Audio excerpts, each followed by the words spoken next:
কৃষ্ণ 2025 খ্রিস্টাব্দে ভাদ্র মাসে কৃষ্ণপক্ষে একাদশী ব্রত কবে পালন করব। না, 2025 খ্রিস্টাব্দে ভাদ্র মাসে কৃষ্ণপক্ষে একাদশী পড়েছে 19শে আগস্ট মঙ্গলবার। এই দিন সারা বিশ্বব্যাপী এই দিন অন্নদা একাদশী ব্রত পালন করবেন।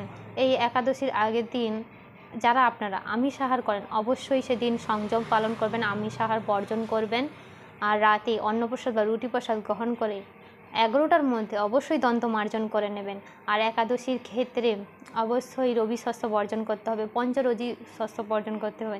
আর যাদের পক্ষে সম্ভব নির্জলা উপবাস ব্রত পালন করা সেটি সর্বোত্তম। যদি সম্ভব না হয় তাহলে আপনারা প্রত্যেকটা একাদশী পালন করতে পারবেন ফলমূল আদি গ্রহণ করে। ফল, জল, দুধ, কাজু বাদাম, কাঠবাদাম, আলু সেদ্ধ, মিষ্টি আলু সেদ্ধ, বাদাম সেদ্ধ, আলুর পায়েস, সাবুর পায়েস প্রভৃতি গ্রহণ করতে পারবেন। তবে সেটি বিশুদ্ধ ঘি বা সূর্যমুখী তেলে ব্যবহার করতে হবে। একাদশীতে আপনারা ছোলা, জিয়া সিড, শ্যামা চাল, ওটস, গ্রাস এগুলো ব্যবহার বর্জন করতে হবে। এগুলো অন্ন জাতীয় বা গম জাতীয় অন্তর্ভুক্ত, তো এগুলো ব্যবহার করা যাবে না। তো একাদশীতে আপনারা প্রাতঃস্নান করবেন, মঙ্গল আরতি করবেন, দর্শন আরতি করবেন, গুরু পূজা করবেন, তুলসীতে জল দান করবেন, তুলসীকে পরিক্রমা করবেন, ভগবানের চরণে তুলসীপত্র করবেন, ভগবানকে নিবেদন করবেন, ভগবানকে পুষ্প অর্পণ করবেন। তো বেশি বেশি হরিনাম জপ করবেন, গীতা, ভাগবতম, শাস্ত্র আদি গ্রন্থ অধ্যয়ন করবেন। তো এখন আমরা অন্নদা একাদশী ব্রত মাহাত্ম্য কথা শ্রবণ করব। অন্নদা একাদশী এই ভাদ্রবর্তী কৃষ্ণপক্ষিয়া অন্নদা একাদশী মাহাত্ম্য বৈবর্ত পুরাণে বর্ণনা করা হয়েছে।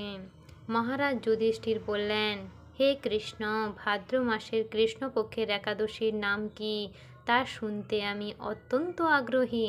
শ্রীকৃষ্ণ বললেন, হে রাজন, আমি সবিস্তারে এই একাদশীর কথা বর্ণনা করছি, আপনি একাগ্র চিত্রে শ্রবণ করুন। ভাদ্রে কৃষ্ণপক্ষিয়া একাদশীকে বলা হয় অন্নদা। এই তিথি সর্বপাপ বিনাশিনী। যিনি শ্রীহরির অর্চনে এই ব্রত পালন করে তিনি সর্বপাপ মুক্ত হন। এমনকি এই ব্রতের নাম শ্রবণেই রাশি রাশি পাপ দূরীভূত হয়ে যায়।